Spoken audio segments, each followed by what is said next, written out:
The first question I have is actually from me. And I thought I'll take a little advantage of my position here. This is for all of the panelists. I want to know more about what you first believed or thought about what caused the damage at the Pentagon, and what evidence changed your mind. In other words, I want to know more of your personal story about your journey. Say the two questions again. I want to know more about what you first believed or thought. What was your first belief or thought about what damaged the Pentagon? And what evidence was it that changed your mind? In other words, and what was your personal story? And what happened to you emotionally as you went through your own journey? So I'll start this off. My journey into 9/11 didn't start probably until I was in the anti-Iraq war movement. And I was being whispered in my ear about all this stuff, and I was given a DVD. I think the earliest one I got was In Plain Sight. And it just would go in one ear and out the other, or in one eye and out the other. But it left enough residue in there to say something was wrong with the Pentagon story, and the hole was too small. And ultimately, I became interested in the trade towers and architects and engineers. But I was a plane or a missile into the Pentagon kind of person, because it was a small hole, and it seemed like that's what everyone was talking about. So I joined the group think, I guess it is, and that's what I did. And ultimately, I've shifted to some other theories. I was at the 2013 presentation that Barbara Honegger made at the DC, and I said, oh, wow, this is really interesting. Someone's done a lot of research and looked at this stuff. And so I became a kind of an exploding plane kind of person too, but it wasn't quite right, wasn't quite sure. And then I was going to be putting on a presentation in 2014-15 about what hit the Pentagon. And I was going to have a series on the Twin Towers, Building 7, the Pentagon, anthrax, and a panel session with my local group. And the Pentagon one was going to be, well, there's 4 competing theories. And so I was putting it all together, and I was going to ridicule large plane impact. As I'm putting this together, I go through the slides, the different websites, this Googling everything and getting slides and pictures and all this other stuff. And I mentioned this in my talk, the thing that ultimately got me to stop was the 42-foot spacing between the retaining wall damage and the generator impact where the line would have gone through. And I said, this can't be faked. Who would have thought to do this? And how could they have done it? And I ultimately lost 3 nights of sleep because nothing. I mean, I was going to have to start eating my words, because I told Richard Gage in 2014 I refused to believe a large plane hit the Pentagon. He said, well, and experts speak out. We said never to say that, or be wary of people who say that. But I said it, and now look at me, because I've actually looked. And so it was the 42-foot spacing is what got me. Hope I didn't talk too long. I joined the Truth Movement in 2007 after somebody handed me a DVD, and my first instinct was to debunk. I said, I'm a physicist. I will debunk this idea that the government lied to us about. But after 2 or 3 months' research into the towers and the building collapses, I sat down on my sofa and literally cried when I realized what they had done. Then I joined the 9/11 Truth Alliance, and there was a person there that I actually brought into the group who was a strong voice, and he said, let's not talk about the Pentagon. There's a terrible controversy going on. That's when I became aware of the Pentagon debate. And then after that, I was aware that people like Jim Hoffman and Victoria Ashley were being verbally maligned with disgusting ad hominem attacks, and that turned me off wanting to even look at it at all. So for several years, I didn't look at it. However, when David Ray Griffin invited me to be coordinator of scientists for 9/11 Truth, I then met Frank Legg and Stephen Jones, Kevin Ryan, and Niels Harrod. First thing that happened was we had a website that wanted an example of the Pentagon, and I put Frank's first paper up there, and I was told by other people on the board to take it down, and I said, no, this is a paper that has been vetted in the Journal of Environmental Studies. It doesn't say a large plane hit, but it says it could have. So I wouldn't take it down, and that made me a kind of a suspect person right then and there. But anyway, after that we had discussions, and Frank Legg offered to explain to anybody who would listen about what he thought. And Victoria actually had previously offered to do that, but I hadn't listened to her. But when Frank offered it, I said, okay, I'll listen to you. So for 2 or 3 weeks, Frank and I dialogued. I looked into it, and after about 3 weeks, I sent an email to the board, and I said, the movement's gone down a rat hole on the Pentagon, and at some point it'll explode in our faces and blow away our credibility. After that, I started writing papers, and my first paper was in 2011. So I didn't have any prejudice against or for it until I looked into it. That's my story.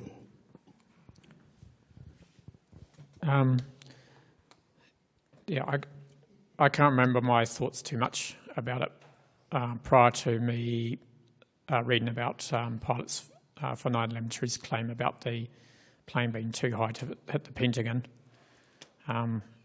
But basically after that, I was really intrigued because that, in my opinion, the FDR data would be solid evidence of something happening other than what we've been told.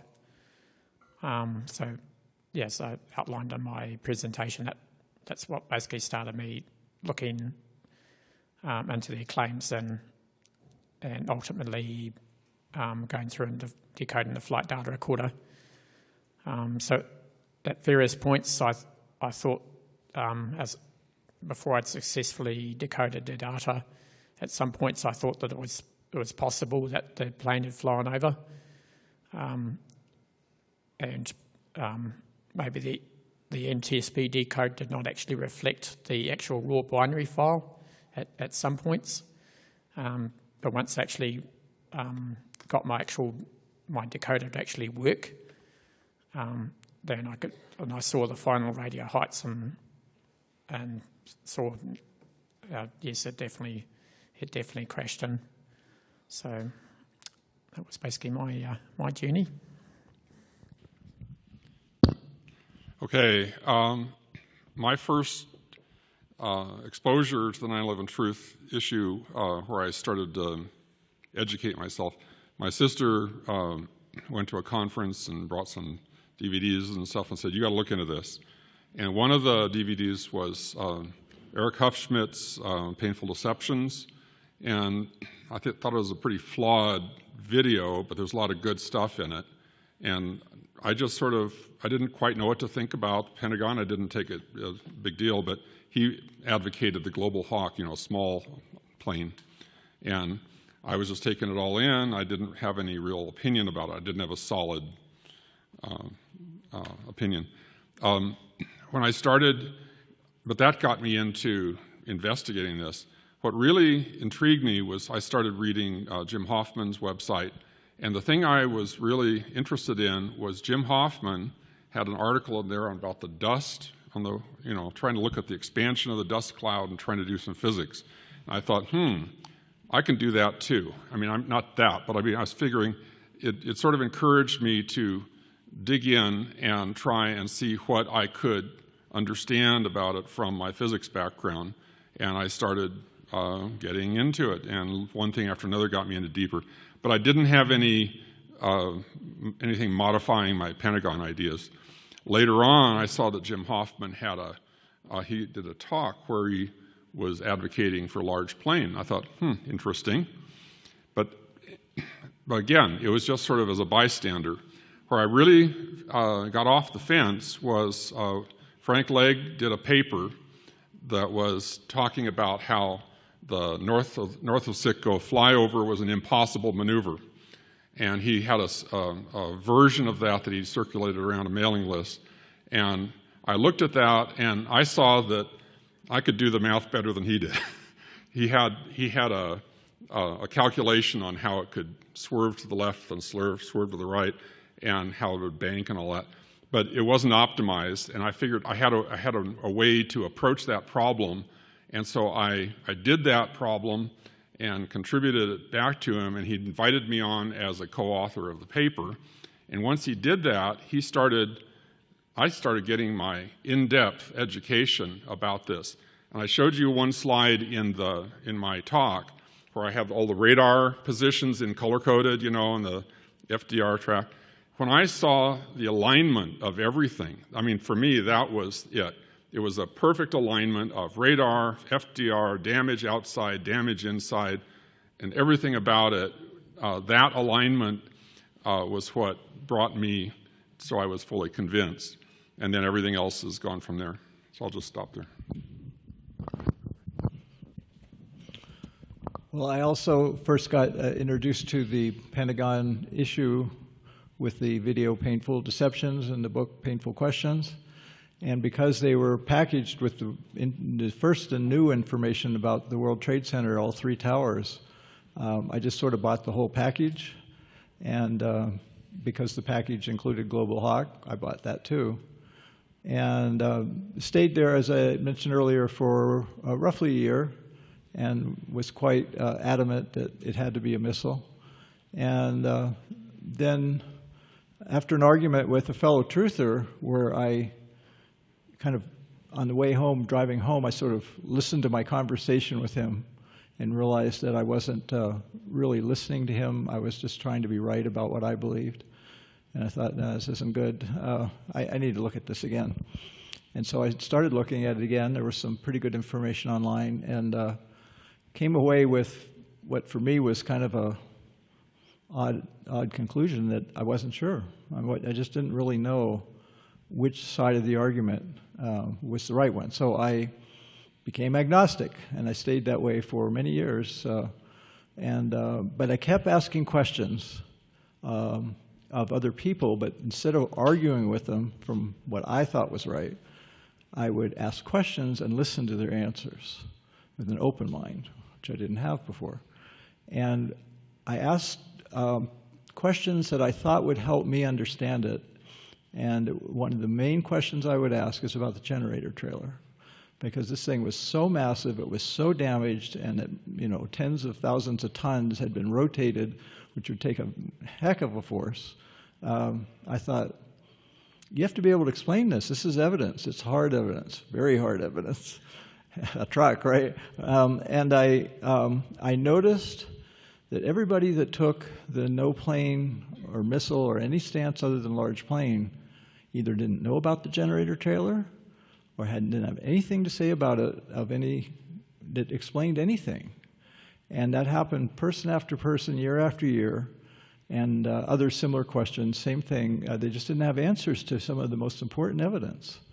And that started me thinking, yeah, I guess it had to be a plane, because if nobody, you know, that thinks it wasn't, doesn't have any answers, and the large plane totally explains it, you know, so I started drifting more and more in the direction of a big plane. But for reasons that others have given, like the incredible ridicule that Jim Hoffman and Victoria Ashley and other people that, you know, were suggesting it was a large plane, the hostility they were experiencing, I thought, I don't need that. So I kind of avoided it. Also at the time, I was producing a series of videos, DVDs for David Ray Griffin, and he had no plane stance, although it's shifted over the years, and it's continuing to shift. And you know, it would have been awkward for me to produce DVDs that had something in it that I'd need to argue with him. The only thing I ever questioned him about on the Pentagon was very early on, and he had back then he was doing the small hole. And by that time I had looked at Jim Hoffman's website, which is very compelling, especially on the size of the hole. It was like, what's so obvious? This is a huge hole, not a teeny hole. That I I contacted David as editing his video. I said, David, this isn't true. We should leave this out. Look at this evidence. Sent him to Jim Hoffman's website, and David got back to me. He said, yep, you can pull that out. And but that was, we kind of left it there. And so then towards the end of around 2009, I was in Australia videotaping and speaking over there, and Frank Lake spoke on the Pentagon. And I had great respect for Frank. I got to meet him both times I was in Australia, and I knew he was very wise and very smart and knew his physics and science. And so I thought, okay, this is looking gooder. It's getting better for the plane. But still, I was not fully convinced until I started looking at some of the papers written by John Wyndham and David Chandler and Frank Legg and others, John Cole. And you read those papers, if you really take the time to read all those papers, you know what happened. I mean, these people are good. They know what they're talking about. They know their science. And so it was at that point, I was essentially convinced, but I still had a few questions. And I wasn't going to do anything about it, really, other than, if asked, say what I thought. And then there became more of a challenge where I had to take a stance, and I did, by answering the last of the questions. And the last question for me was, what made the white smoke? And when I discovered that tree that was clipped, I knew, well, of course, you suck leaves and branches into a super hot jet engine. They're going to make first water vapor, which is visible for a while, and then they're going to make smoke. And that trail of smoke has an undulation to it, looks just like a spiral, just like you'd get out of a jet engine, which is rotating. So you have rotating smoke coming out of the right engine. There's the white smoke. And that was like, okay, now what? And about that time, I started working on the Pentagon plane puzzle, which is still a work in progress.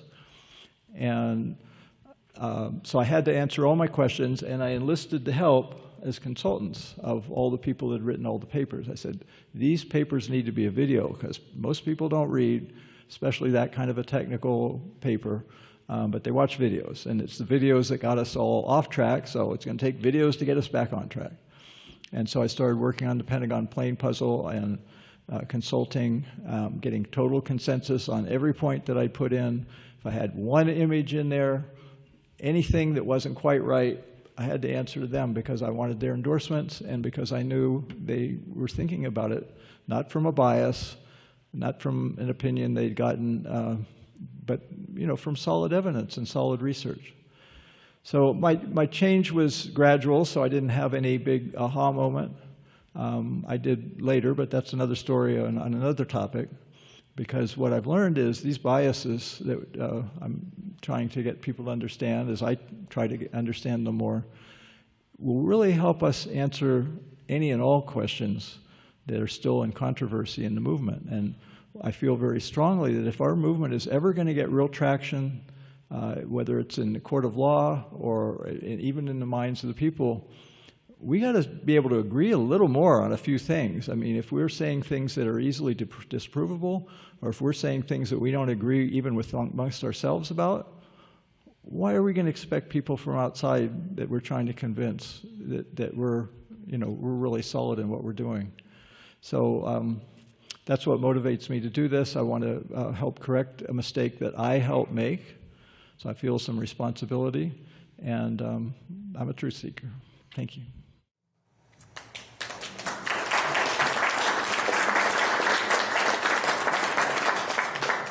So this next question, Ken, is probably for you, and it follows on what you just said, I believe.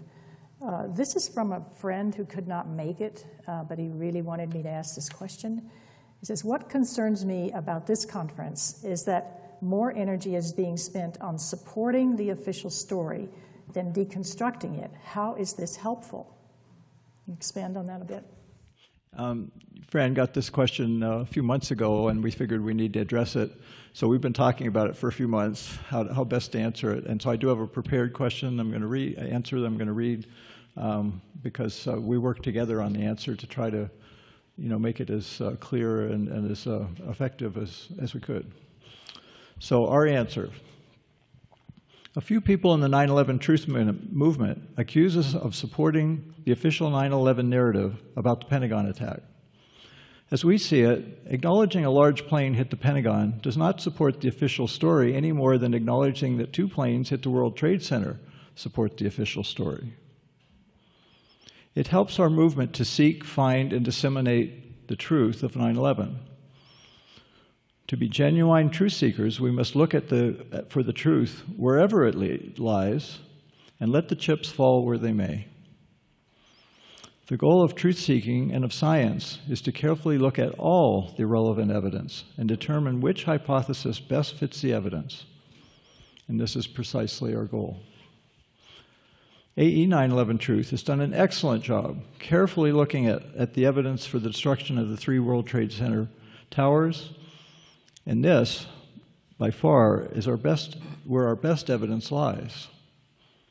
However, the scientists for 9/11 Truth, which we all are a part, are free to look at all aspects of 9/11, not only the 3 buildings. As truth seekers, we must look at all of the evidence about the Pentagon and come to our conclusions accordingly. That is what's necessary if we're to be credible to the public and in a court of law. Imagine if we get traction in a court of law around the World Trade Center collapses, and the government's lawyers bring up the Pentagon issues, claiming that the people presenting the case are the same people who believe no plane impacted the Pentagon. And then they clearly show that Flight 77 actually impacted the Pentagon. That would discredit us.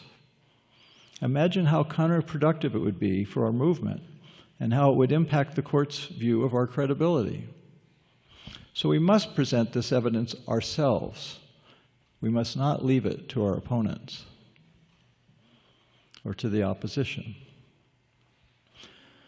The evidence we have presented here today needs to be in our movement's conversations, because disseminating theories that are seductive to some but can be readily shown to be false has already weakened our credibility and will continue to do so until we deal with it.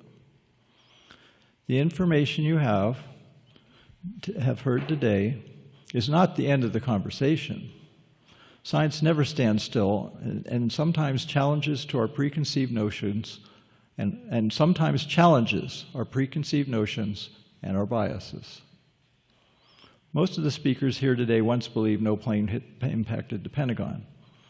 But as more evidence has come to light, we have changed our minds, as truth seekers often must do. All right, thank you.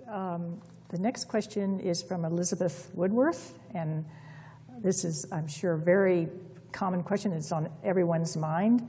Why were the FBI confiscating video evidence within minutes? Traffic jams all around the Pentagon, she notes. And another related question is, if indeed 77 hit the Pentagon, why the apparent suppression of video evidence that would bolster the key piece of the official government story? So what about that? I've actually written an article on some of this, but I'll try to be short so everyone else can speak as well. The FBI collected all the evidence because that's their job. That's what they do. Whether it's something real, whether it's a false flag, it doesn't matter. Their job is to collect evidence. That's why they collected evidence. It's no more complicated than that. And what was the second question about? Yeah. Yes. They were there within minutes. They were expecting. Right, that's their job. But how did they know it was going to happen? That's a good question. Thank you for that part of the question. I don't know how they got there quite so fast, other than it happened in D.C. and they're headquartered there. But there were traffic jams all around, like the whole place. Another good question. Do you know how fast they got there? 2 or 3 minutes. Like right That's fast. That's a good question. See, we don't have all the answers yet. Well, I think the fact that they got there in a few minutes seemed a little suspicious. I don't know the facts behind what you just claimed there, but if they were there anomalously fast, very well could be they knew what was going to happen, or somebody knew what was going to happen, and that sort of goes along with our understanding of the event as a whole. So to say that somebody knew what was going to happen, that's not an anomaly. That's sort of part of what we're about. But I don't. I'd like to know the background. I'd like to know the data behind that claim. So I haven't heard that before. So, a related question is from Dorothy Lorig. What photographic evidence do we have, if any, of the interior of the plane? In other words, the bodies, the seats, the luggage, cockpit instruments, etc. If there's no photographic evidence available to the public, why do you think this is?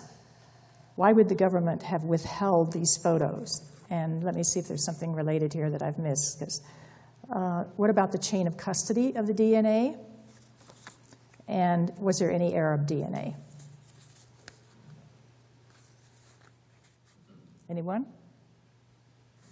So the main thing is, why do you think it is that there was do we have photographic evidence of the interior of the plane, body, seats, luggage, cockpit instruments, etc.? If there is none, why do you think that is? So I'm going to address only a portion of this. First of all, the plane entered the building, and there was a huge fire in there. And so many of the parts of the plane are aluminum. Aluminum, if anyone has studied forensic fire detection, fire forensics, you'll know that aluminum will melt at 1,100 degrees Fahrenheit. And so it's typically, if you want to know where a fire was, you can look at aluminum parts, and if they're up high, they will be melted. If they're like the threshold where air will come into a building, an aluminum threshold, they might survive a fire. But much of the aluminum in the central area where the fires were the hottest may not have survived as an intact, unmelted aluminum. I mean, and then when you get to the further away places where the wings were, it may have survived. There are some reports, some audio recordings at Voices of 9/11, Staff Sergeant Brahman. It's a 45-minute video or audio, and he goes through it, and he actually talks about going inside and climbing over wings to get body parts and things like that apparently in some of the extremities. They also talk, if you listen to these videos or these audio records that are on Voices of 9/11, you'll hear that there are people alongside FBI people who are photographing everything. The Lawyers Committee for 9/11 has been trying, and independent people before them have been trying to get these records from the government, and they have not been forthcoming at all. We don't know why they haven't. There's some that have been selectively released as part of the Moussaoui trial evidence. That's some of the places where we see some of the more gruesome pictures of the inside. But there must be many, many more. So to address why don't we see it, it's because they won't release it. Why won't they release it? I don't know. And so many of the parts that were inside just probably have been largely obliterated. There are people that do talk about seeing bodies strapped to seats, but I've never seen pictures of the seats. But the government isn't forthcoming on the stuff, and that's why we need to support the Lawyers Committee's FOIA requests and other independent people trying to get this data. I don't know if there's anything else anyone wants to add. Something to that. Why would a government that has just committed a horrendous crime, which I believe it did, 9/11 was a horrendous crime, and the evidence all shows that it was perpetrated from the inside, why would anybody connected with it release more information that might inadvertently reveal something that they don't want us to know? And it's totally to their advantage to have us all arguing and debating about things and divided amongst ourselves. I see no absolute reason why anybody who perpetrated such a crime would want to give us anything. And that's why we don't get anything, simply because it was a horrendous crime, and we have to be kept in confusion and disarray and debate and fighting each other and in ignorance. That's the strategy.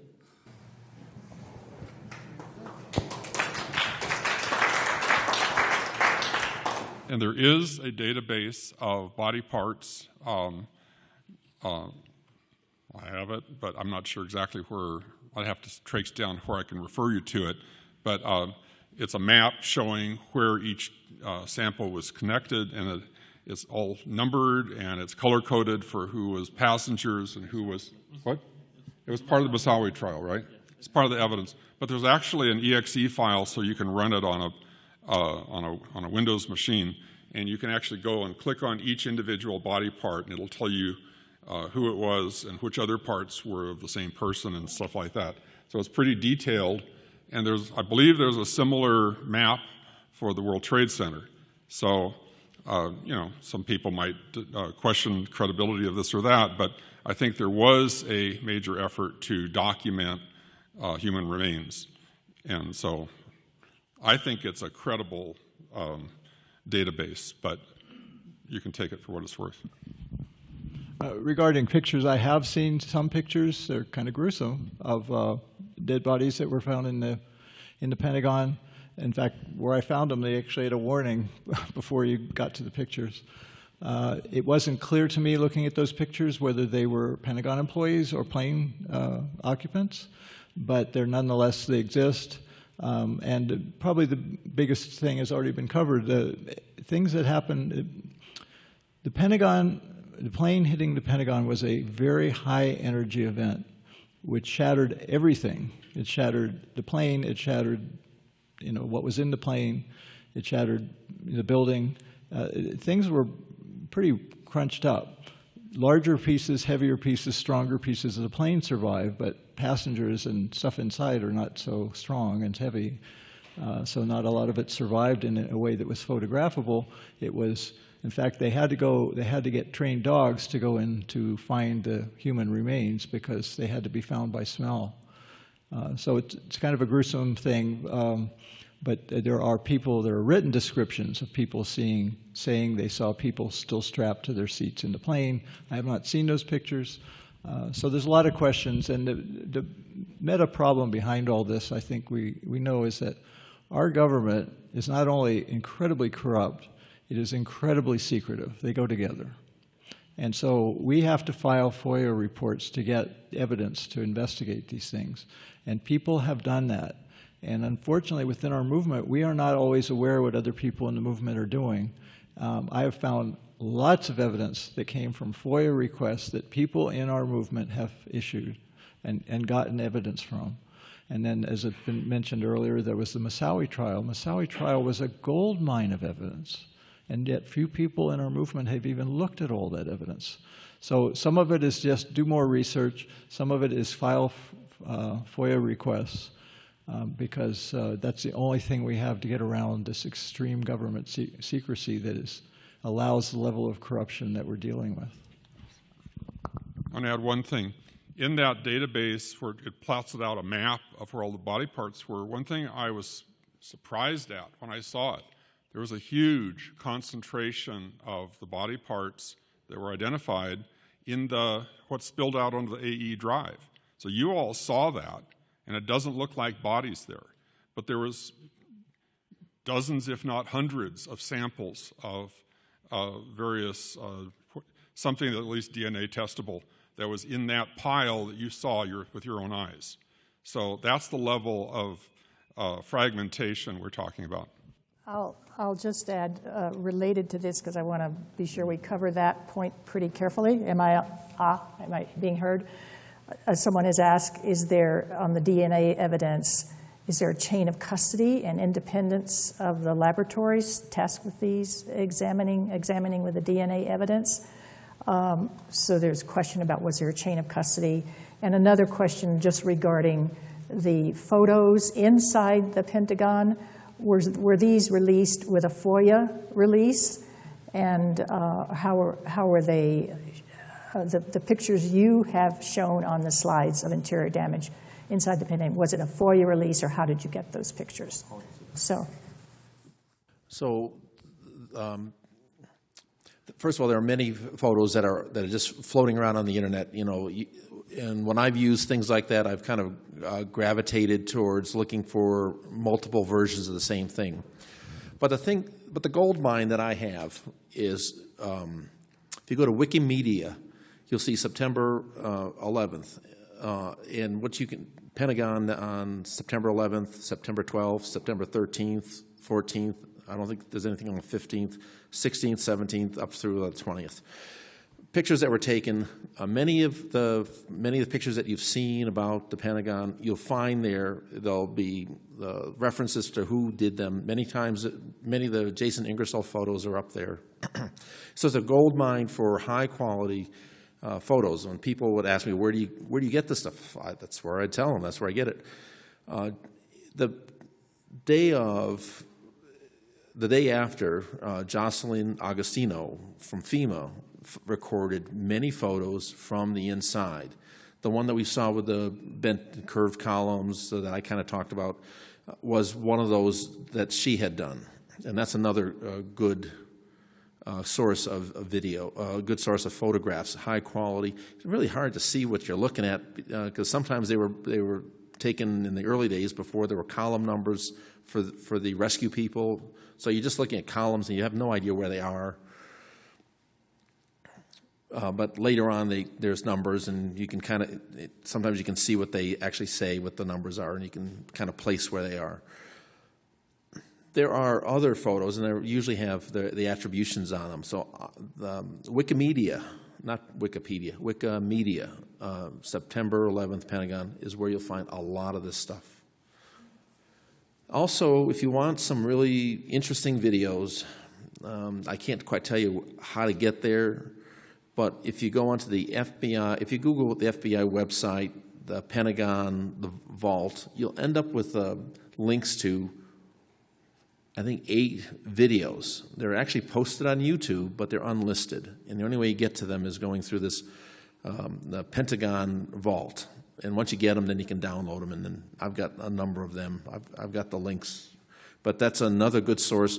And what they did is what many of these are of the day, of the cleanup, of the few days later, of it weeks later, some weeks later, and they kind of walk through the damage. And if you want to see a good picture of the uplifted slab from many different angles, zoomed in, and all that stuff, it looks clearly like it was mechanical damage and not an explosion, but because it breaks it along the lines. But those videos are good. And chain of custody, I'm not exactly sure. I think there might be something in those about where they were taken from, or other people would know what they are. But that you have to triangulate, because you don't always know the authenticity, and they don't always show you everything in the right perspective that you want to see it. I've talked too much already, I think. I'm actually going to continue on this same theme, because I just had an email conversation with some folks in San Diego, and I am so grateful that they sent their questions in, because that's what we want. We want people to ask their questions, and we want this whole issue to be discussed at the level of evidence. So there's a couple of pilots in San Diego, and this one is from Ted Muga, Colonel Ted Muga, U.S. Navy, retired. And he said, at the crash site, where is the evidence of a 757's indestructible parts? The 2 titanium engines and the landing gear assembly are nowhere to be seen. The interior cabin contents are for the most part, are fireproof. Where are the seats, luggage, and body parts of the passengers? So just put that in there, because I want to get it in the record that I did ask it. I know part of it's been answered, but I'll continue. Let you all add what you need to add about that. There are quite a few answers in Pentagon Plane Puzzle, even though it's just a draft. So the thing that we saw in many of the videos today were pictures of the landing gears and the wheel rim, for example, that was in the AE drive. There was also pulled out of the building. There were the entire landing gears or the landing wheel structure with the dual wheels. There's at least 2 of those groupings that I've seen.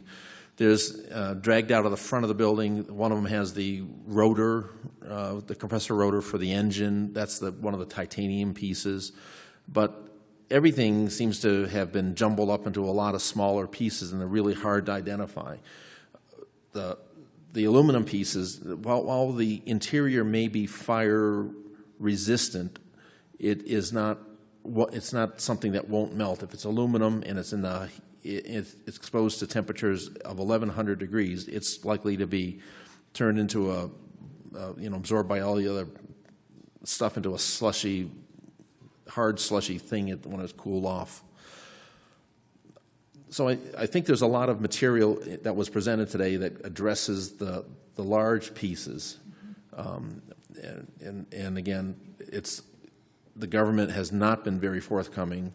The Lawyers Committee has asked for documentation of all the parts that were cataloged because supposedly they were all photographed and cataloged, and they just won't be released. And I agree with the statements that John made about just how if you want it to be, you don't want any real investigation. Matter of fact, it took the 9/11 families a long time to get a commission report that was, by many standards, a whitewash, according to the chairman. Over. I just wanted to make one comment, which is you often hear about the indestructible engines and things like that. What you see in the rubble are parts of these, like the rotor, and like it was saying, oh, this is too small for a 757. But in fact, it is a part that's in the structure of the engine, and it's actually can be identified with a 757. So the lot of things that get said repeatedly, and everybody takes for granted that you can't tear apart an engine. And under the kind of energy involved in a 500-mile-an-hour collision is phenomenal, and that can break apart all kinds of stuff. And yeah, the engines broke apart, and we were seeing pieces of them. I just want to speak briefly to that energy because Frank Legg did a calculation to try to bring it down to earth, so to speak, so we can understand what kind of energy we're talking about when a plane hits an object at 561 miles an hour. He did a calculation actually using a lower speed, 530, I believe, and came up with an equivalency of if you take a tractor-trailer truck that's 10 tons and it's going 60 miles an hour, that's something we're familiar with. It happens on the freeway all the time. It has a kinetic energy. In order to be the same kinetic energy as that plane at 100 tons hitting at 561 miles an hour, would take 700 tractor-trailer trucks going 60 miles an hour, all concentrated into the space of an airliner. That's a lot of energy. How could a body part survive that flame and that collision? How could any body parts? How could? Yeah, they're fragmented. Their chairs still looking human. Yeah. If you look at the diagram that was shown several times today of the body parts and count them, and then count up how many people were involved, those bodies were shattered, but they're still, you only need a cell to identify DNA. But they weren't recognizable as a human. That's why they used dogs, so that they could find them. First of all, there's a huge amount of energy, but it's not all concentrated, and there are some parts that probably were sheltered. It's not like you're hitting, it's not like that Sandia jet that hits a concrete wall in which everything is exposed to being exposed.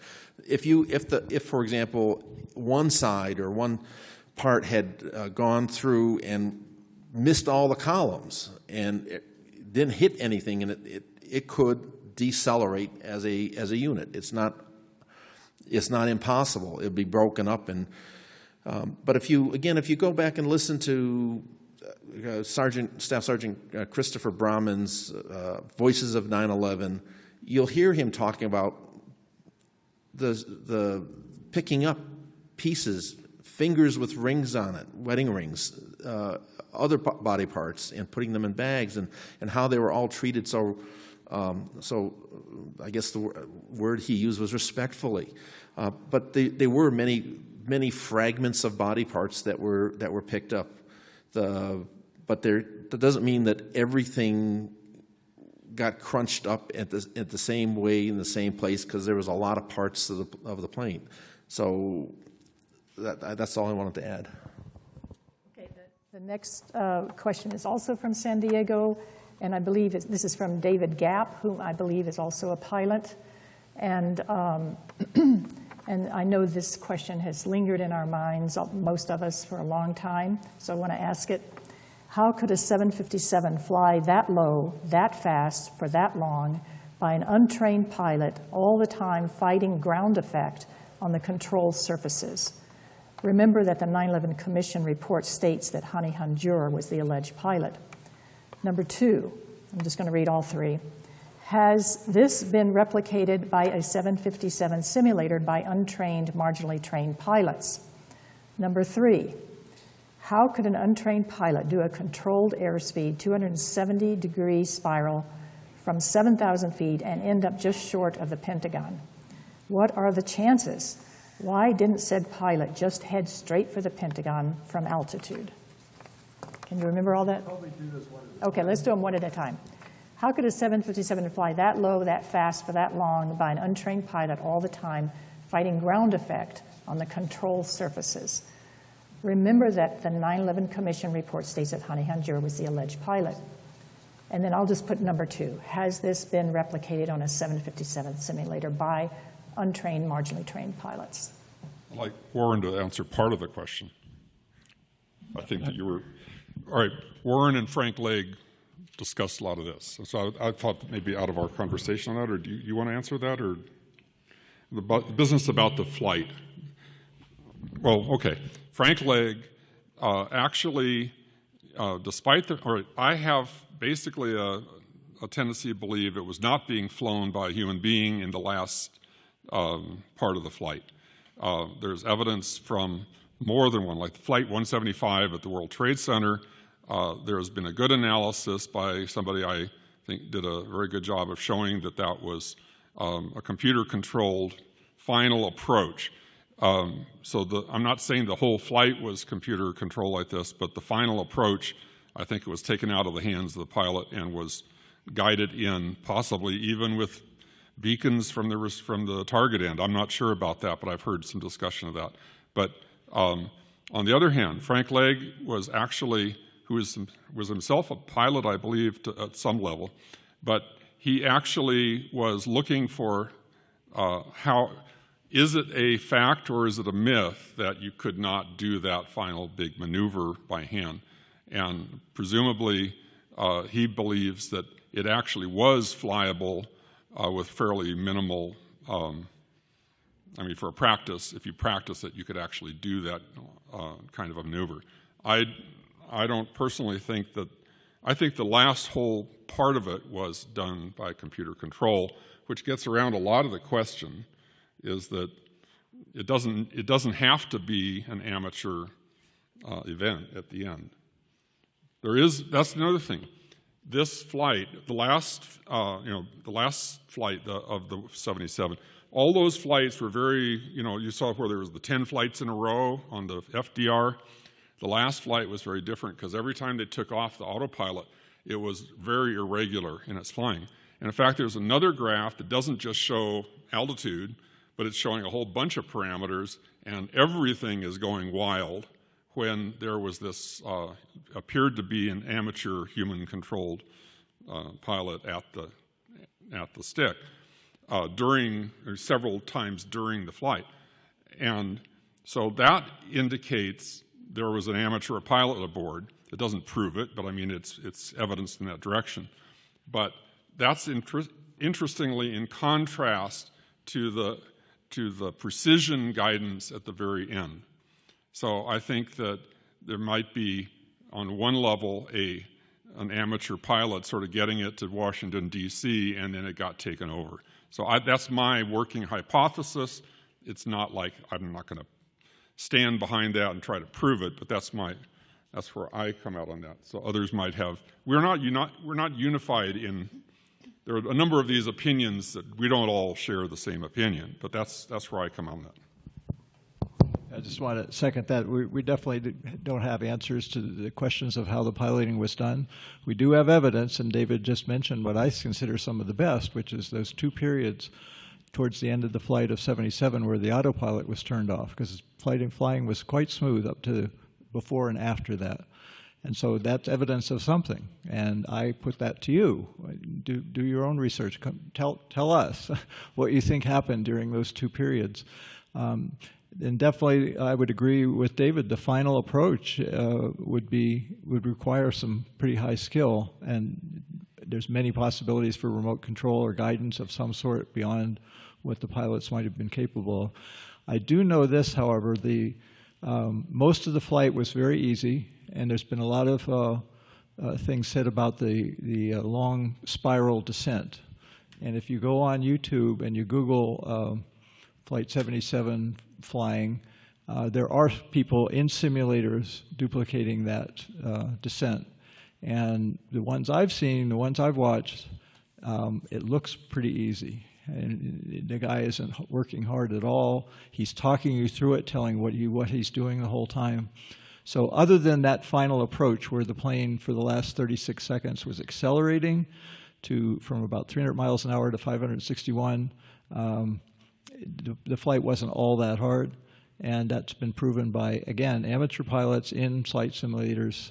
Repeatedly, multiple pilots have done that the rest of the flight.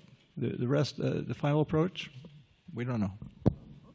And we don't really know exactly who was flying it. We don't have data, that we can analyze other than the recent discovery of this erratic flying, the 2 periods when the when the autopilot was turned off. And we're not out to support the official story, by the way.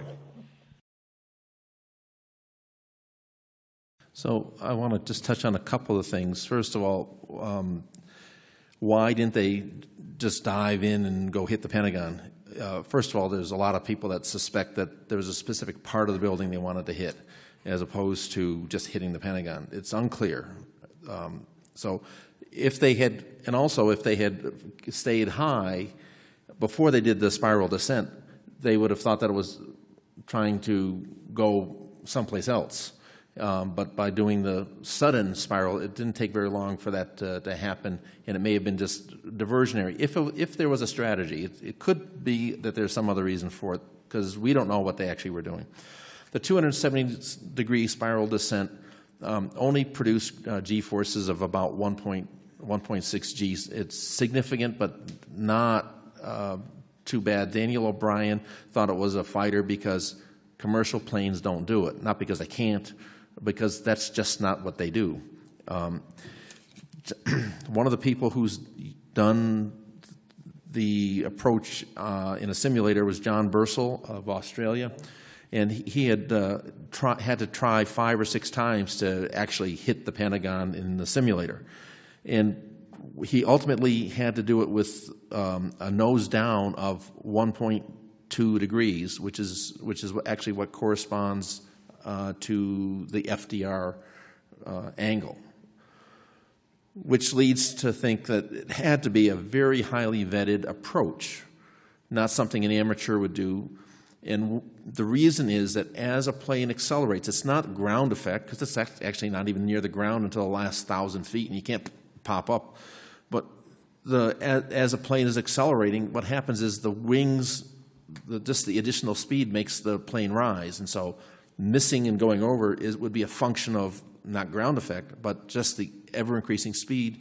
And for an untrained pilot to push it, go nose down and set everything right, makes it really unlikely that an untrained pilot could have done this. And I also want to say that a human if you're going to put explosives in the Twin Towers to break them down in Building 7, are you going to trust a human being to without supervisory control of real high confidence that you're going to let someone fly a plane in. You've got too many things going on. It has to be something that would have been highly automated, and how it was done, I don't know. But it is. I sure wish we would spend time trying to answer those questions than is the scratch on the highway where someone moved Lloyd's pole. It just doesn't make. That's where we should be focusing on the flight stuff and not a lot of the other stuff for which is irrelevant. Okay, just to acknowledge that, go ahead. Yeah. I have a question for you, Warren, too, on this same subject. Shall I just ask? You want to go ahead? Or? Okay. Okay. Shall I just finish? Yes, go ahead. Okay. We could see in the FDR data things like when the autopilot was turned off and on, there's like clear parameters for that.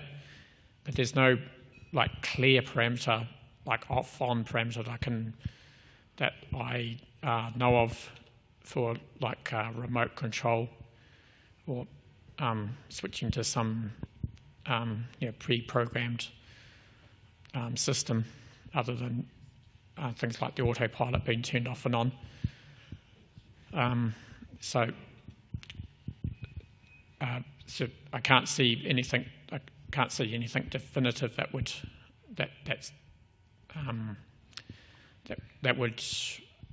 support that. Of course, whether something was secretly installed or whatever, who knows? But yeah. Okay, you answered the question.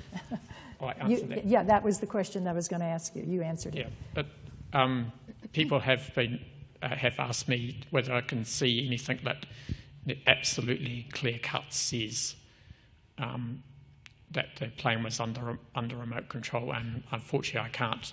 There's no parameter that I've found that actually is like remote control on off type parameter that would like definitively say that the plane that you could point to and say, well, we know whether the remote control was off or on, unfortunately. Okay, so there are other questions in that direction, and one was from Michael Hoy, which you don't need to answer because I think you've answered it, but just suggesting the possibility of a beacon planted at the Pentagon, and I think you've already covered that. I want to go to Barbara Honegger, and she's got several questions here, but one is a comment, and I'm guessing that she would really want this to be stated. So this is for John Wyndham. In your analysis, and I just want to state this for the record, in your analysis of other hypotheses, except a large plane or 757 impact, and in your quote-unquote rebuttal of my research findings, you completely mistake my hypothesis and findings, claiming it is only pre-placed explosives. It is not. It is combined plane destruction at the heliport plus pre-placed explosives. Please correct this. Well, I think, Barbara, you're picking at straws here, because if the white plane that you postulate exploded outside the wall, it didn't do any damage that we know of. There is no damage that we can attribute to a white plane exploding. So when I listed those theories, I was listing theories of people, and I was saying what caused the damage. And as far as I understand your theory, the only thing that could have caused the damage would be bombs and explosives. Incorrect. I want to add to this, by the way, when you're done. Well, I don't understand. This is not a debate, so I'm answering your question. As far as I can see, if your white plane exploded outside the wall and didn't do any damage, that leaves only bombs and explosives that would do damage. So I believe I correctly stated your theory. Your theory is that the damage was entirely due to bombs and explosives. That's not your entire theory, but it is the part of your theory that you have for the damage. That's incorrect. You leave out the explosives outside the building, in my theory. Well, that's, again, explosives. it's whether they're inside the building or outside the building, your theory is that explosives did all the damage. It doesn't matter where they are.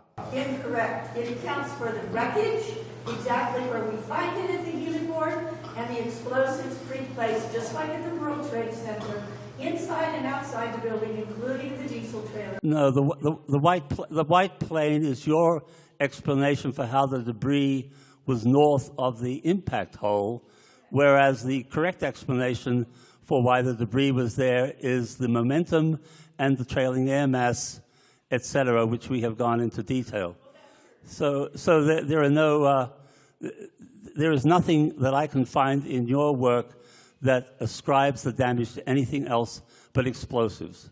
Nothing at all. So look at my rebuttal video. Well, I think that's good, everyone to look at Barbara's rebuttal. And can we move on, or did you have something you must add? Well, David? okay. We want to kind of move on, so let me, if it's important, go for it. Okay, the only thing I was going to add, one of the, right, a big problem with the whole concept of a second plane exploding over the lawn or whatever, that did not continue forward and damage the wall of the Pentagon. There's a standard physics question that, I mean, I teach physics all the time, and one of the questions that's pretty much always there, if you take a hand grenade and you throw it, there's a trajectory. If the hand grenade explodes, and then you calculate the momentum of all the pieces, the center of mass of the exploded hand grenade continues on exactly the same trajectory. So in other words, it doesn't matter if you have one piece or not. The interactions within that hand grenade does not stop the momentum of the hand grenade. So in other words, if you take an airplane that's moving at any kind of air flying speed toward the Pentagon, and then you blow it up with a missile or whatever method you want, the center of mass of all of those chunks of the plane, some of them will be accelerated faster than before, others less, but the center of mass of the continued pile of fragments continues at the same speed that it was going, or the same momentum total. And it is inevitably going to crash into the wall. And if the litter that was on the north, early on it was like the litter that was on the north part of the lawn was considered to be too small to be a plane that exploded. And then all of a sudden, here's this theory that it's an entire plane, and all of the questions about where is the debris, from the American Airlines plane apply to this plane. And so where are the wheels? Where are the landing struts? Where are the engines? Where's anything from this plane other than small scattered debris? And also with that is the security cameras from the driveway didn't show anything on the lawn up until the actual plane hitting and creating the explosion. So I don't know, the danger of even putting that answer out there is I don't think we're wanting to get in beyond that. I want to say the part of our critique of this theory is that the white plane is physically, I would say, physically impossible. It's not a plausible physical explanation of really anything. And it's definitely not an explanation of what happened to the visible damage in the Pentagon. And my critique video shows that your path is impossible physical. Okay, so that's an invitation to everyone to listen to Barbara Honegger's rebuttal. And Robin Horden, just to acknowledge, asked a couple of questions about the white plane, but I think those have been pretty much covered. So I'm going to go on to another question from Robin. And this is for Ken Jenkins regarding the no plane meme. So Dr. Morgan Reynolds, holding a PhD in economics and serving a Republican president, surfaced with high visibility. Regarding the two strikes at World Trade Center 1 and 2, his most notable contribution claimed that airliners were beer cans, quote unquote. Could this inaccurate statement have contributed to the no-plane theory in general? The beer can theory? Is that what we're talking about? Or? Yeah.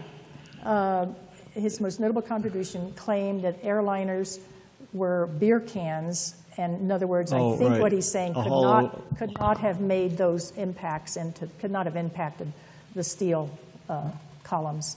Okay. And so this was obviously an inaccurate statement.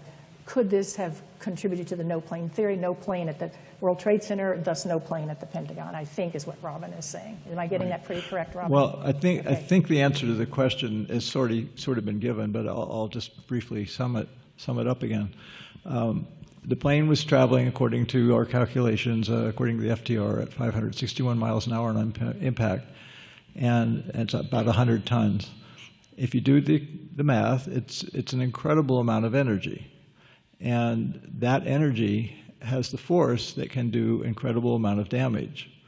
And it's one metaphor I use to try to get people to understand why it makes such a difference how fast things are going. The energy goes up as the square of velocity, and if that doesn't make sense, try this.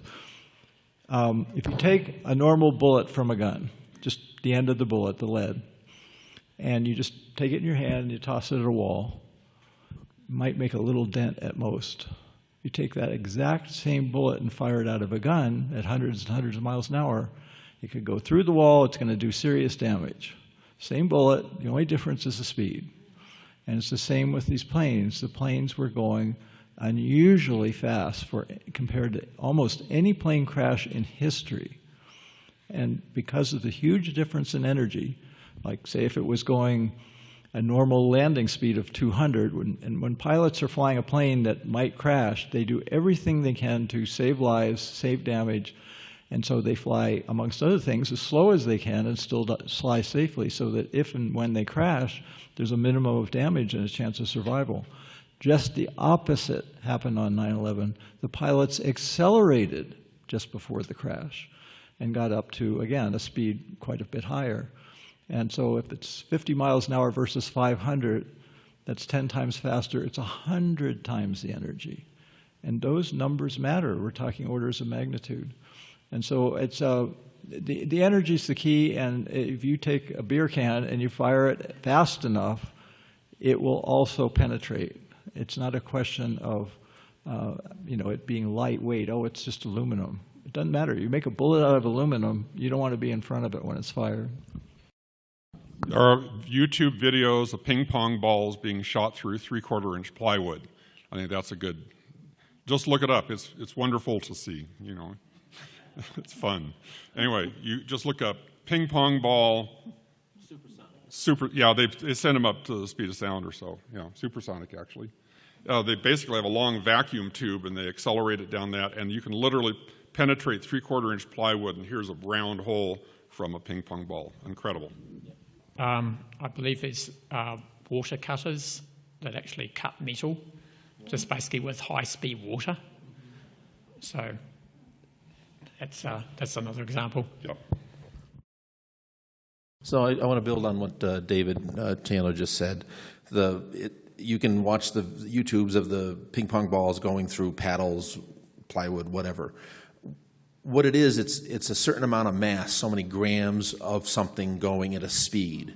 And the only difference between it being a beer can or a slug is when it hits something is the energy of compression of the metal, and that's usually a pretty small part. Mostly it's what's the mass and what's it impacting. If it's going slow, yes, there's going to be some slowing down because it's a low amount of kinetic energy to dissipate in the crushing. But it's very fast. The energy going to crush stuff is very small, and so a plane hitting the Pentagon is going to get compressed and get squished, and parts of it some energy is going to go into the deformation of the plane, but most of it's going to be going into hitting against the facade, the columns, the people, the whatever's inside. Same effect if you looked at the Twin Towers. I just put together an article on the 9/11 TAP website about where the steel columns, perimeter columns on the trade towers were broken, and they were broken almost exclusively at the bolts. The bolts were the weak points. They were designed to hold things together, not these huge lateral impacts and the welds, some of the welds. But that's an impact of, a huge amount of energy being impacted, a lot of probably deformation of the aluminum, et cetera. Over. Okay, this next question is for Warren regarding Flight 77. This is from Charles Coleman. Is there evidence on the FDR of aerodynamic flutter in the seconds prior to impacting the Pentagon? Yes, I think we did in my paper with Frank Legg. I think as a bit in the vertical accelerations, there was something that Frank thought could be evidence of flutter.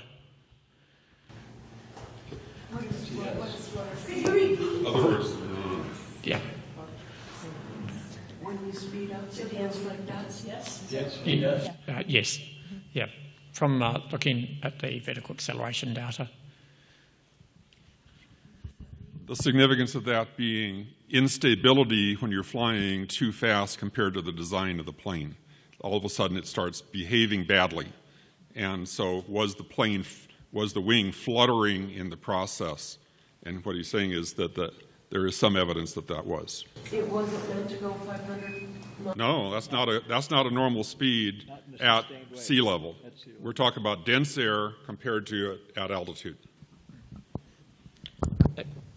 Actually, in the FDR data, the overspeed warning had come on quite I think about 30 seconds or so before the end of the data. Basically, that's basically a warning to the pilot that the plane has been flown too fast.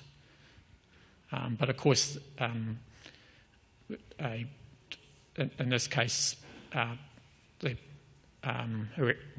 whoever was control of the plane obviously wasn't interested in the long-term survivability of the plane. Maintenance record. Yes.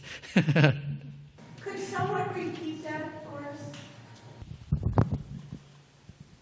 us? I think you're just saying there was flutter, right? I mean, Yeah. Well, I was just adding to that about there's a warning for the. oh yeah, you're saying there was a warning light that comes on that indicates that he was flying too fast for the design of the plane. The warning signal came on. This all happened in the last 40 seconds. We have that data. In fact, you saw the graph today. Didn't have the overspeed indicators. They're just on off. You saw the ramping up of the speed during the those last seconds. Total of 40 seconds, but it was around 36 seconds that it started accelerating. And the overspeed warning came on rather quickly in that period, so let's say at around 30 seconds. And it's a warning to the pilots, hey, you're flying too fast, don't keep doing this, slow down. And it doesn't mean the plane's going to immediately fall apart. It means if you keep this up long enough, it may start falling apart. So the warnings happen, way before any actual destruction happens. Okay, this next question is also for Warren, and going back to Barbara Honegger's other questions. I believe I saw on your slide of the radio altitude in the final approach that the FDR data has the plane hitting the wall at about 40 feet off the ground. Is this correct? No. It's what I was plotting, the plots on my graphs are all above mean sea level. So it's the height above mean sea level. So I think the Pentagon was the ground level was about 36 feet. So it was basically just a few feet above the ground, not 40 feet above the ground.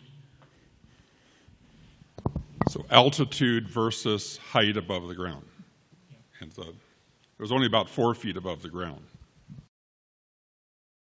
Okay, also, I believe for Warren from Barbara, what is your response regarding the FDR's legitimacy that American Airlines' own press release put out just after the black boxes were allegedly recovered from the Pentagon rubble was that they were the wrong, old, quote-unquote, kind for any American Airlines 757, or therefore for Flight 77 on 9/11. So I'll repeat that if you need me to. And I believe it's for Warren, but I think anyone could pick that up if you know. Do you want me to repeat the question? Yeah, I think You think you got it? yeah, I hadn't actually seen that comment before, but I'm a little bit confused as to why American Airlines would claim that. Yep. Sorry, you got a comment there? I'm going to comment here. Yeah, it's my understanding that, during the very initial reports that it was mentioned that it was a magnetic tape data system. I can't remember what I've seen the press release. And American Airlines says, we don't have those kinds. We have modern solid state. And I think what you're telling from the description of what you've done is that the FDR data was a modern solid state, not magnetic tape device. And that's, I think, the clarification that Barbara's looking for. Yes, it was a FA 2100 FDR. It's a solid state device. My understanding of the cockpit voice recorder might not have been. That's correct. The cockpit voice recorder was from the wrong kind of plane, and therefore, because they're both in the same plane, how could the FDR have really been from Flight 77? But they're different devices. One could be up to date and one not. So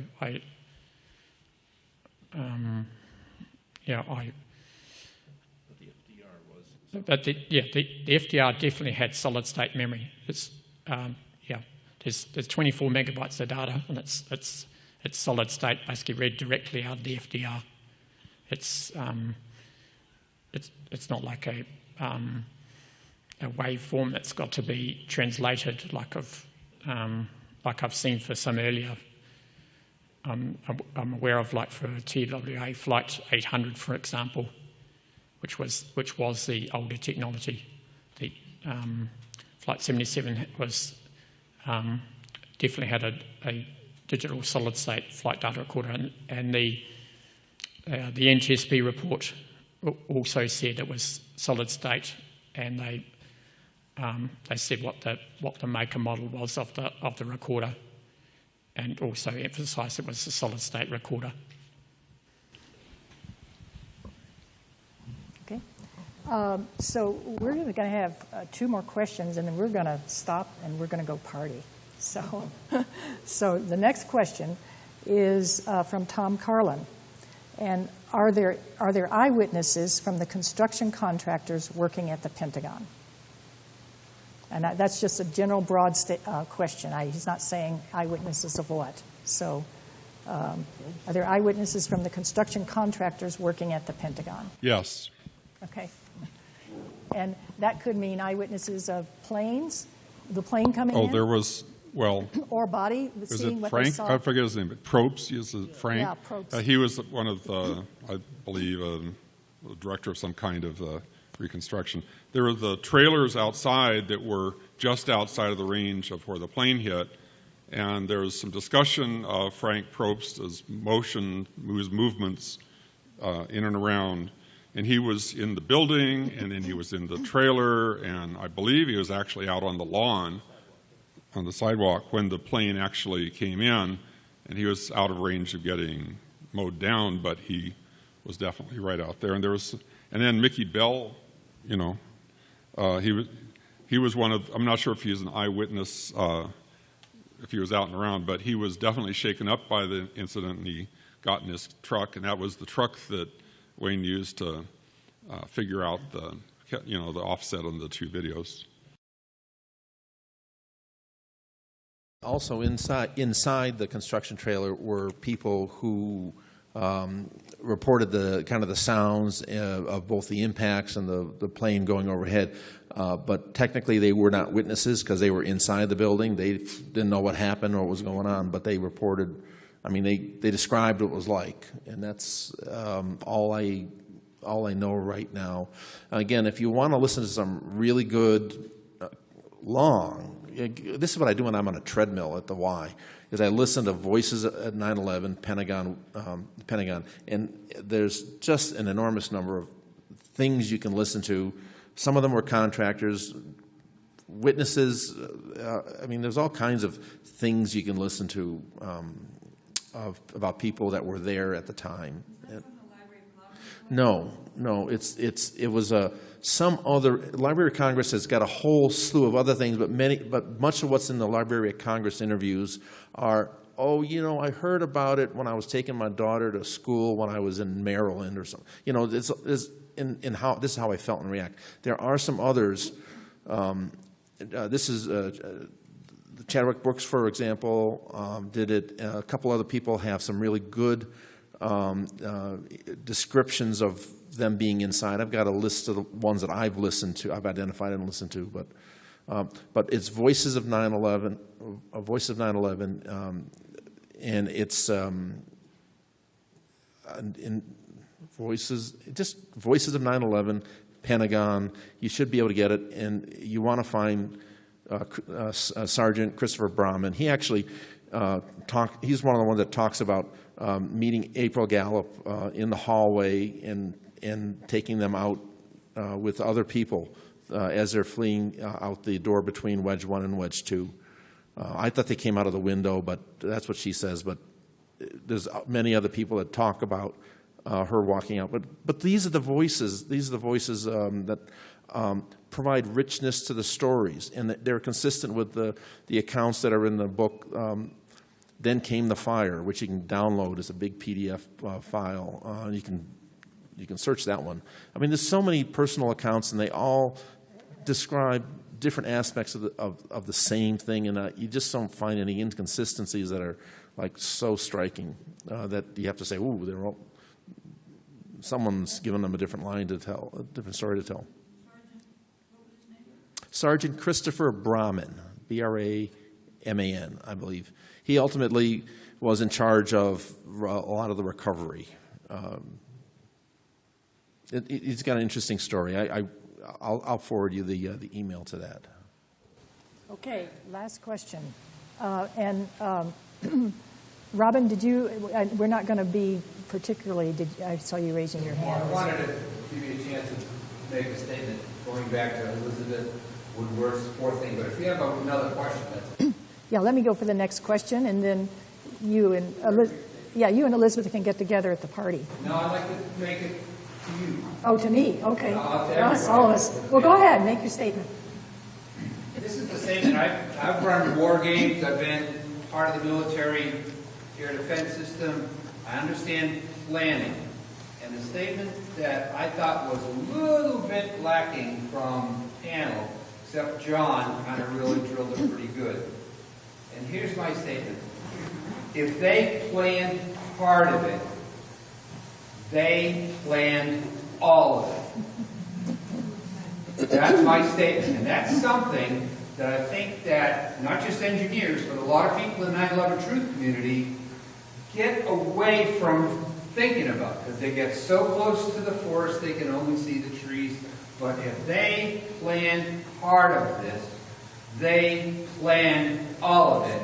And that is the answer to Elizabeth Woodworth's question about why was the FBI there 4 minutes after the impact to get the tapes, because that's part of the plan. Okay, thank you. Thank you, Robin. Last question. Last question. We're going to, I think we can all agree that I don't think there's anyone who disagrees that if they planned part of it, they planned all of it. Last question. We're going to return back to the personal. And this is coming from Mark Peterson. And then after we hear from all our panelists, I'm going to do a closing statement. And then we're free to go to our house. Okay. When you decided to speak out regarding 9/11, was there fear, hesitation? Did your friends and your mates tell you not to do this? And then the next one is, would you agree that having people know you are interested in 9/11 truth is a liability in a professional sense? Okay, up to you guys. Go for it. All right, so my first exposure to 9/11 truth, I'll call it, besides the videos I was given that went in one eye and out the other, was I was part of an Architects and Engineers go visit your member of Congress in 2011 in support of the 1,000th petition signature. I was terrified to actually, I could do the stuff on the internet. I didn't have any fear about being traced or anything like that. But to actually stand out in front of members of Congress, reading a statement, being photographed, video recorded, was terrifying. And yes, indeed, there were moments when I'm going through this process, being kind of egged on with one of my local 9/11 friends, but there were also concerns about professionalism, and ultimately that kind of got played out when I was front and center in a Hartford Current article about the anniversary and reading statements in front of the courthouse. So yes, indeed, there were these things. But what I've learned since is that there is no real stigma, really, professionally. I haven't run into any that has been really detrimental for speaking out. But of course, I don't talk about this stuff at the office. It just isn't something I can do. I think I answered as much of the questions as I need to.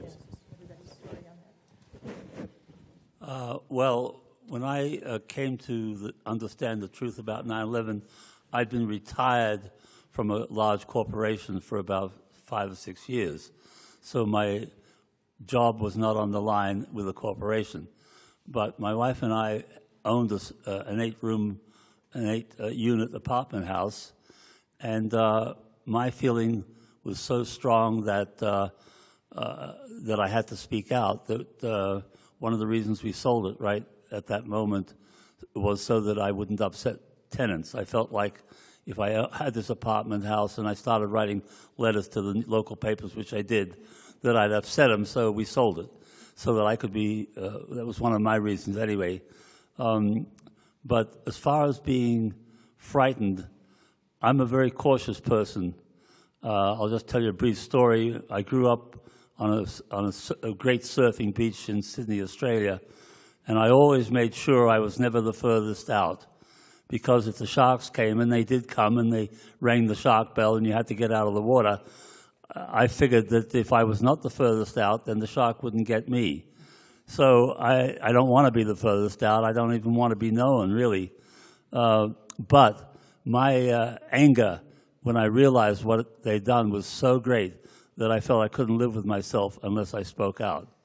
And so it was like, it was fight or flight. Shall I speak out, stay in the country, or shall I flee back to Australia or New Zealand or anywhere to get away from this monstrous event which proves that the government is totally corrupt beyond measure? And but the funny thing was, I felt like if I didn't speak out, I couldn't live with myself. And that's why I spoke out. So the horror of the event and the realization of the truth overcame, and I got to the point where, so what?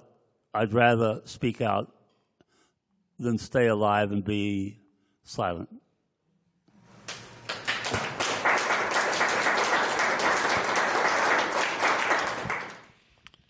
Well, I started getting involved. I was teaching, this is toward the end of my career, but I was teaching at a charter school. Basically, it was a bunch of aging hippies running this thing. So, I mean, the administrator was fully supportive of what I was doing. I was coming out with, hey, look what I found. And I'd talk about it at school, and no problem. And so I had never had that experience of feeling like my job was threatened by this. That's not the experience of others. Like Stephen Jones ultimately lost his job over this. He was professor at BYU. And there's other people who have, you know, Kevin Ryan lost his job. So there are people, depending on their circumstances, that either where it threatened what they were doing or it didn't. And in my case, I was very fortunate that I was with supportive people. My family was completely on board. Like, they know that I know what I'm talking about, and whether they understood everything or not, they recognized that I wasn't flaky, you know, and so that wasn't a problem. However, other people, other families, I know families that are split over it, and I could cite examples, but I won't. But anyway, there you go. I think I was the earliest adopter of the people here because I started researching a week after the event, and it took me about 3 months of research before I was really fully convinced. I was very skeptical. I was like, this could really be the case. Back to my article, I tell why I was subject to the big lie thing, where, you know, if you tell a lie big enough, people won't believe it's true. And I thought, this is just so mammoth. How could they do this? Why would they couldn't get away with it? You know, those kind of thoughts, which turned out to all be wrong. But so I started researching about Thanksgiving of 2001. I was fully convinced, and it was like, okay, now what do I do? You know, I got to do something. I want to do something. It was kind of this is an outrage against all of humanity. And I thought, well, let's see. I'm an independent video producer, so I wasn't in danger of losing my job because I wasn't going to fire myself. And this movement that was just barely starting, there were very few people. They're going to need videos. And I make videos, so I guess I got a job. Doesn't pay well. But so that's what I've been doing for the last 17, 18 years. And but in terms of the fear, there was some for the first year, because for the first year the movement was pretty small, and so it was conceivable to see that maybe, you know, they'd try to pick people off in the movement in some way. You know, hear the footsteps of the FBI coming up the stairs and like, oh, here we go. I did have those fears, but I have my own philosophies of why those fears aren't valid, and they helped me through it. And by the time we hit about a year in, there were so many people in the movement, I didn't have any fears anymore. But just one clarification, when you say they, you mean the entire government, or is it possible there's a segment of the government that the rest of the government is not even aware of? There is what Bill Moyers in 1987 did a segment on PBS called The Secret Government. And, you know, Bill Moyers is a pretty reputable guy, and this was on PBS, and this was after Iran-Contra, and he made the case quite effectively, and I've even used it in videos and distributed that particular one, that there is a secret government. It does operate independently and autonomously of the primary overt government. It's very small compared to the overt government. It involves a small, very small percentage of the government. The rest of the people are just employees doing their job. But they have immense power because they have immense money and they have immense secrecy. And it was real in '87. It was real long before that. It's still real. But it is a small minority, but they're a very powerful and effective one because they have so much money and they have so much secrecy to get away with what they do. So, more. Well, I just wanted to point out that Bill Moyers was a press secretary for Lyndon Johnson when John F. Kennedy was assassinated. And if you want to find somebody who absolutely refuses to believe that Kennedy was assassinated by someone besides Lee Harvey Oswald, that's Bill Moyers. Certain inconsistency there for sure. So he can talk about the secret government from the inside, but he isn't going to tell you everything he knows. I also want to add one more point to this last thing, which is when I was questioned at the office by my higher-ups about my activities because of this centerpiece in our Hartford Current, I responded, do you know that we just put out a video, architects and engineers just put out a video with 43 high-rise architects and engineers, firefighters, fire protection engineers, all saying how these were not gravity-only collapses, and like that ended the conversation. Because I could now point to stuff. And so if you're going to be taking a stand and you want to be able to be credible, make sure that you're talking about stuff for which it is verifiable and not something like, no planes at the Twin Towers or no planes at the Pentagon. So things like, my opinion, so over. All right, so we have had the most amazing conference, I feel, and the whole focus of this conference has been on evidence, both the eyewitness testimony and the hard physical evidence. We started with Ken Jenkins, who gave us a little history of the Pentagon controversy. He told us about his reasoning, along with Frank Legg, of why not just use a plane? And how did we get stuck? He answered that question and looked at how all of us have these characteristics that make us want to stick to certain beliefs that we have anchored to. And then he answered, okay, then what is the solution? How do we get unstuck? And awareness being the key to that, awareness of ourselves. And when we're aware of ourselves and our own tendencies, we can become better people and better truth seekers. David Chandler followed Ken and looked at the damage path coming into the Pentagon and the near alignment of all the points of contact. And he ended with his film of the plane actually crossing the lawn of the Pentagon, seeing the Pentagon plane. Wayne Costi followed that, describing the damage in detail, damage to the Pentagon wall, and how that was evidence of impact. The internal damage inside the Pentagon and the sea-ring hole. Then he also had an exploration of the distribution of the debris. Warren Stutt was our next speaker. He's a computer programmer, and he told us how he decoded the FDR recorder. And John Wyndham gave us an overview of all the evidence and compared how each of the hypotheses match both the eyewitness testimony and the hard physical evidence, and summed it up with that overview. And then lastly, we had this panel discussion and all of your excellent questions. So thank you.